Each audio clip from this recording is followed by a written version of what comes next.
Hello, and welcome to the Emergency Traffic Podcast, where we explore the tragic line of duty deaths of firefighters and paramedics to learn from these ultimate sacrifices. We try to produce one of these podcasts at least monthly. These podcasts are a brief synopsis of the events that we've obtained from official reports and published stories. We want to provide an easy and convenient method for today's first responders to quickly learn lessons of past line of duty deaths and possibly prevent them from happening again, so we can learn from these tragic incidents. My name is Paul Prevost, and I'm a retired Deputy Fire Chief in Western Canada after 36 years as both a full and part-time first responders in EMS and the fire service. You can follow the podcast at podcasttraffic.twitter.com or email us with your comments and thoughts at emergencytrafficpodcast@gmail.com. We use the word emergency traffic as a title for the podcast because that's a signal that many first responders are trained to use to stop radio communications during an emergency and deal with a potential mayday or emergency incident. So that's why we chose that title. We really worked hard to try to choose a title that would suit the podcast as we move forward. It's the middle of winter here now in Canada, so we can stay warm inside and produce podcasts. Today we're going to talk about the tragic double fatality LODD and 2 civilians who died May 17th in Kimberly, British Columbia. KImberly, British Columbia, now a picturesque alpine ski resort town of about 8,000 people located in the East Kootenay Mountains of British Columbia, is about a 4-hour drive from the city of Calgary, Alberta, and just 30 minutes from Cranbrook, BC. KImberly was once a booming mining town, home to the immense Sullivan Mine, one of the largest underground mines in Canada, with almost 500 kilometers of tunnels. They mined lead, zinc, and silver were discovered, and a mine was established here in 1892 in Kimberly. The mine was purchased by Cominco in 1909, and over its lifespan, the Sullivan Mine produced about 7 million tons of lead and zinc and 285 million ounces of silver. In 1990, the end of the mine was planned, and to be in about 20 years. With extensive community engagement, a vast reclamation plans were made. The mine was closed in 2001 by the current owners, Teck. When the mine closed in 2001, planning and investment from Teck turned Kimberly into a thriving Bavarian-themed tourist destination for hiking, mountain biking, and Nordic sports. My wife and I have visited Kimberly many times, and we like to go stay at the ski lodge in the off-season and go hiking and exploring the cute little shops in the downtown. Extensive reclamation of the tailings piles and the mine, including runoff water testing and treatment facilities, continue to operate in Kimberly today to ensure safe management of the closed mine and the immense tailings piles or waste piles near the community that are all covered up with rock and dirt and you can't see them. The incident. Well, there's numerous investigation reports and a coroner's inquest was performed regarding this tragic event that killed 4 people, including 2 British Columbia ambulance paramedics. I will describe here an overview summary of my research about this multiple first responder line of duty death. On May 15th of 2006, around 2 p.m., an environmental contractor for Teck was working on the mine site collecting water samples in one of the many reclamation water monitoring stations, where groundwater seepage from the closed mine shafts and the tailings piles was collected for measurement and testing. This monitoring station, a small building, really a shed, measuring about 6 feet by 6 feet, was installed directly above a large pipe, and about a 6-foot deep well or sump was there to collect the water that came from underneath the reclaimed mine area where rock and fill had been used to cover the old mine tailings piles. The monitoring station, called Number 1 Shaft Waste Dump, WD1, is one of many of these that are visited weekly since the mine had closed and reclamation work had covered all the tailings pile from the mine. The contractor was reported missing to the mining company Teck when he failed to return home after his shift. It was actually 2 days before it was reported. Early on May 17th, 2 tech employees were sent to check on the missing worker from the previous day, or 2 days before. They found the contractor's truck near the monitoring station, but no sign of the contractor in the area. Upon looking into the shed, the waste shed, or the well shed, the searching employee saw the contractor lying below in the water at the bottom of the sump. They assumed he had drowned. The searcher then called 911 for an ambulance, describing potential drowning or medical emergency. The mine owner tech was also called at this time. The first searcher went down into the water to check on the unresponsive contractor and attempt to rescue while waiting for the ambulance to arrive. This employee then collapsed also. Now, I've downloaded the coroner's report from the web, but every second page of the report is missing, so I am missing some key details. There's somewhat of mystery regarding the actions of the other employee who may have been a site first aider while EMS was responding. The first searcher entered the building. Large sections of the second person's testimony are redacted from the coroner's report I'd gathered from other reports about this subject. The second searcher arrived back at the site, escorting the ambulance to the monitoring building. Keep in mind that these monitoring buildings are scattered widely around the massive mine reclamation sites and accessible only by gravel mine access roads on the outskirts of the community of Kimberly. All of this is behind locked access gates and fences, so I assume that the second searcher left to meet the responding ambulance at a nearby entrance and guide them to the scene. EMS dispatch was told during the initial call that this was a potential drowning, and a confined space was mentioned by the caller, which was the second victim, but apparently the dispatcher missed that critical detail upon dispatch of the medic unit to the call. There were findings during the coroner's inquest that BC EMS dispatchers were understaffed and overworked at the time of the incident, and there was also a lot of background noise in the room where they were dispatching from, which has since been rectified as one of the recommendations. The second searcher arrives back at the shed with the paramedics at about 8:48 a.m.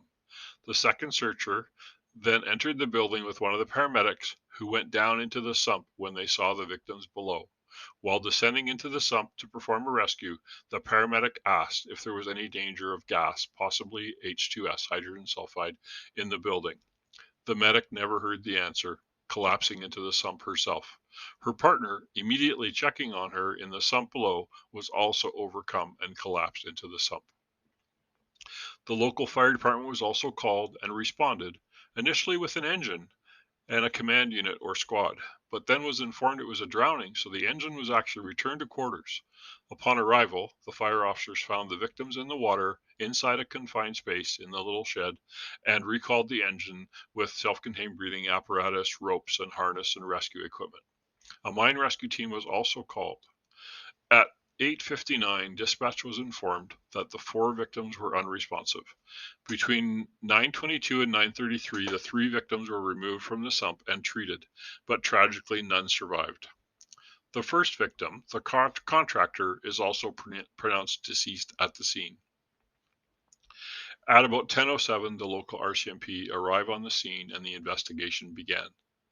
As I mentioned, numerous investigations and inquiries were conducted, and a coroner's inquest was held for the incident. There was confusion about the sampling shed, which was not physically identified with a sign or placard as a confined space, and there was quite a bit of debate about the definition of a confined space during the coroner's inquest and the mine service report, provincial mining agency report, and apparently there's some inconsistencies across Canada as to what a confined space is.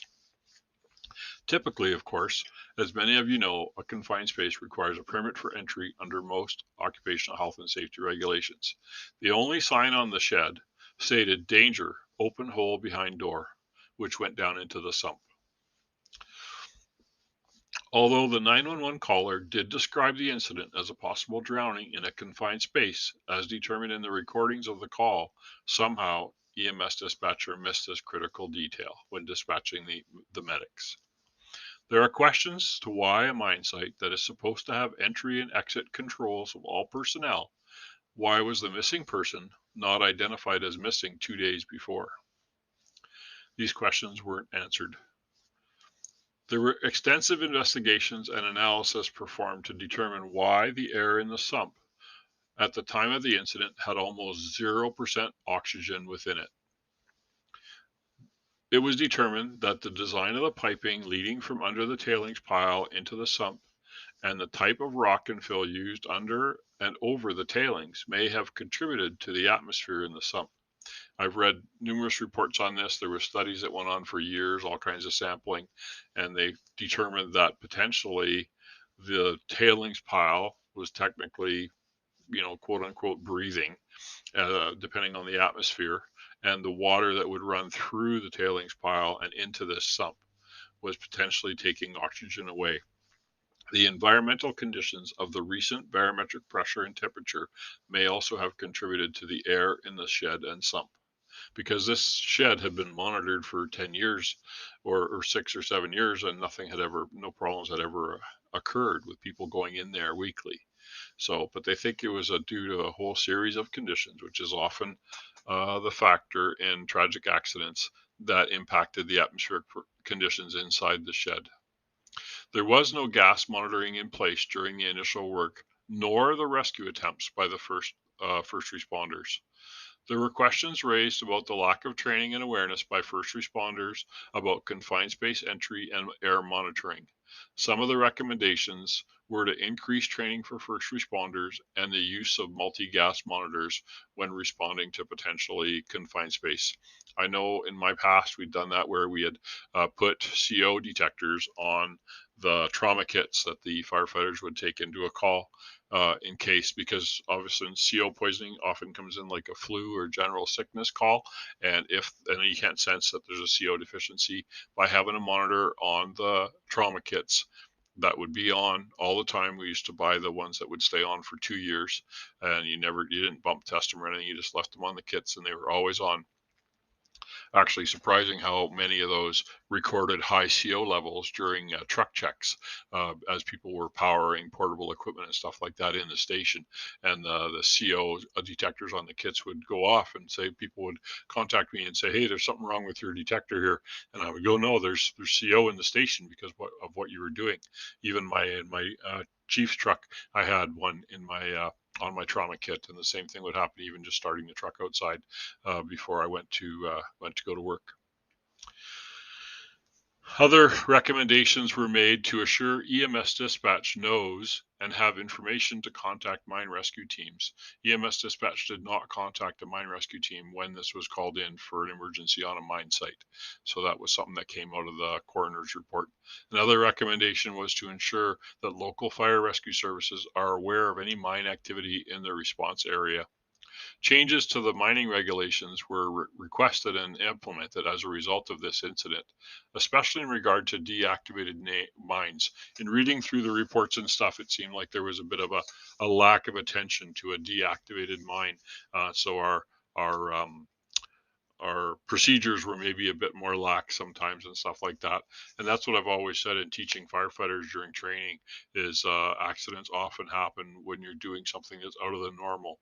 And you see the pictures of the aerial ladder truck, for instance, tipped over in front of the fire station when they were changing the flag, because it's not their normal response that they always follow a certain sequence of events or a standard operating procedure. And so, same thing, it's a deactivated mine, so their sense of danger potentially was reduced, which may have led to this incident. There was questions about the training of the contractor and the personnel that went into this technically a confined space by many interpretations, without a proper, having someone else to check on them and gas monitoring, etc. The owner of the mine was actually not charged or found guilty of any responsibility in the tragic incident due to all the complex circumstances that surrounded the incident. And for so many years, there was never a problem, and all of a sudden, the atmospheric conditions and everything else led to this low oxygen content within the building. It's not unheard of. I've actually heard of people being killed or fatally injured from a lack of oxygen inside of metal tanks, like in a ship in a hold, doing work, and all of a sudden the rust has eaten up all the oxygen, and there's a low oxygen content. On a positive note from this tragedy, where we lost 4 people, including 2 responders, resulting in increased awareness of the dangers of confined spaces. Uh, During a farm incident in Langley, BC, 3 farm workers were overcome by an oxygen deficient atmosphere in a mushroom farm pump building. The medics, BC ambulance attendants who responded to the call, refused to enter the space due to recent training they'd had as a result of the KImberly Mine line of duty death. Even under extreme pressure from people on the scene to take action and attempt to rescue, these medics stood their ground in front of the crowd and saved their own lives. These podcasts are just something to help you remember to have your senses around your situational awareness, and hopefully, if this situation ever comes up, you potentially remember what can happen in a confined space with oxygen deficiency. Don't forget your gas monitoring, and make sure that you're not working alone. Thank you for listening, and I'll see you on the next podcast.